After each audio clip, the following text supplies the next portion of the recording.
Привет, друзья! Сегодня у нас очень важный ролик, в котором будет много всего. Я вам расскажу о своих планах. Конечно же, поговорим про новый грядущий iPhone, который, кстати, выйдет не в сентябре, а в октябре. Его начнут продавать. Но дополнительно я хочу поделиться с вами своими планами на ближайшие обзоры, потому что у меня много всего накопилось. Сегодня все это дело я записываю на свой новый микрофон, про который я сделаю большой обзор. Также на мне еще один петличный микрофон, который вот так вот крепится на меня и плюс крепится на iPhone. И с помощью вот беспровода я могу записывать звук и на него. Сейчас вы, кстати, слышите звук именно на него. Про эту штучку я обязательно расскажу. Покупал уже ее полгода назад. Наконец-то вот надо попользоваться. Про микрофон я сделаю полный обзор. Как я уже сказал, я с самого начала пользуюсь всеми микрофонами Fifine. И скоро у меня, кстати, выйдет такой тоже тест нескольких от них микрофонов. На этот будет отдельно.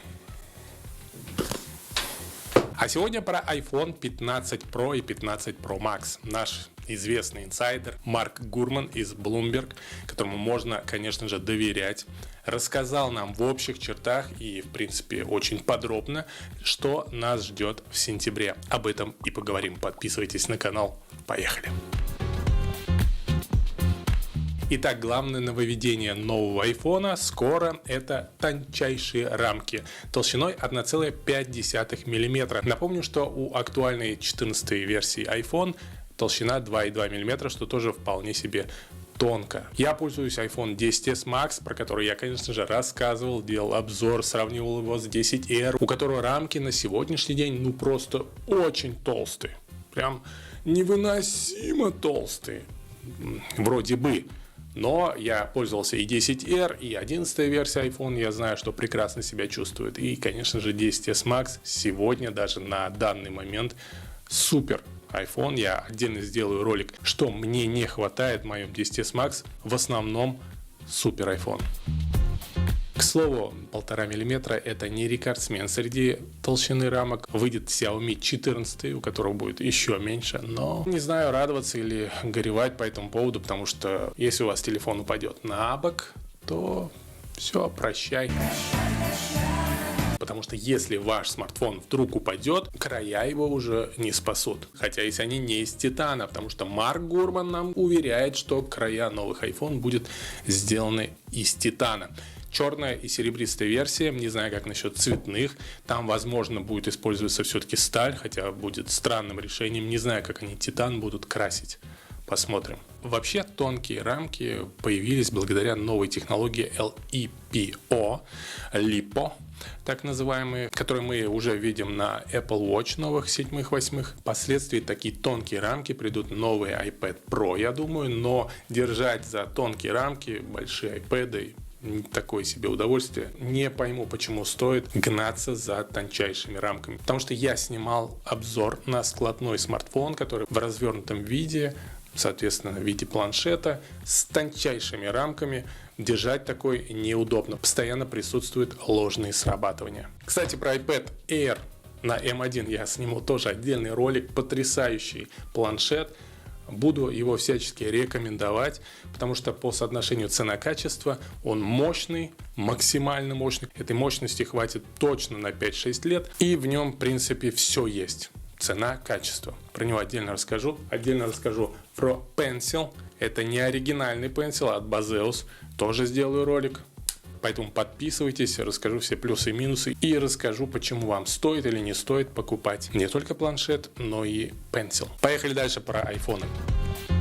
Lightning заменит на USB-C. Конечно же, только в прошках будет супер высокая скорость, а в обычных версиях будет скорость поменьше. Но удобство будет присутствовать, потому что я уже заколебался заряжать свой iPhone, постоянно перетыкая этот Lightning кабель, что довольно-таки уже неудобно, потому что хочется быстрой зарядки, зарядить его от блока питания от iPad или от MacBook, но не хочется уже заморачиваться вот этими всякими дополнительными проводами. Одно из самых тоже интересных нововведений — это на краю iPhone будет теперь не переключатель звука, а кнопка, полноценная кнопка, на которую можно будет привязать какое-то дополнительное действие. Например, быстрый доступ к функциям универсального доступа вроде Voice Over, Zoom, Assistive Touch и так далее, доступ к любым командам из одноименного приложения, да, даже VPN можно будет прикрепить к кнопке.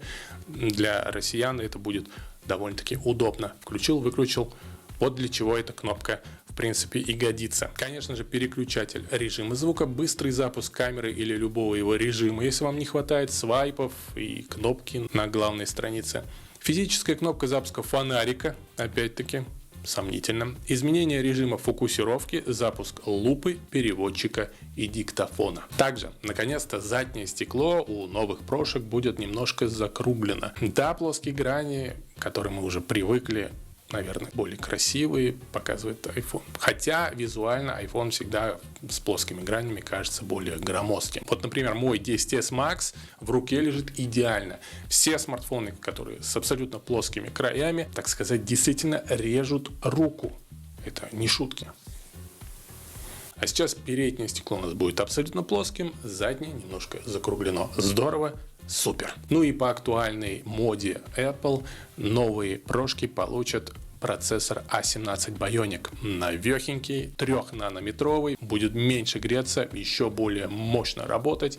Непонятно для чего эта вся мощность. Обычные айфоны получат предыдущий, прошлогодний, этого года процессор A16 Bionic. Ну и ежегодное обновление по камерам нам наконец-то добавят телевик. Для кого он так нужен и важен телевик именно на 6-кратный или 5-кратный зум. И да, все эти нововведения, конечно же, здорово, но Марк Гурман говорит нам о том, что, да и остальные источники говорят нам о том, что новые прошки подорожают на 100, на 200 долларов соответственно. Обычные айфоны это не затронет. Вот такие новые 15-е айфоны нас с вами ожидают в сентябре. Продаваться начнут, как я уже сказал, в октябре. Напишите в комментариях, как вам кажется, не уперлись ли мы технологиями в какой-то стопор, как Nokia. Потому что, например, смотря на Samsung, который уже из года в год выпускает одни и те же смартфоны, вера в развитие, конечно же, иссякает. Но, с другой стороны, вот у меня на столе лежит MacBook Pro на 15 дюймов 2009 года. Отличный ноутбук. Про него я тоже обязательно расскажу. Покажу, как работает.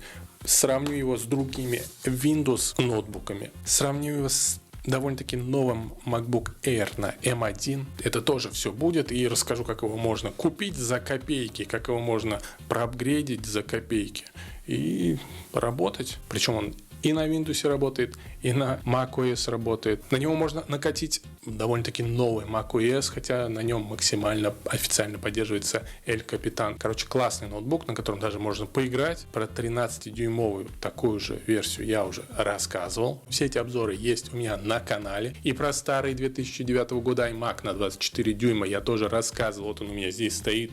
Сейчас я вам покажу. Прекрасно работает.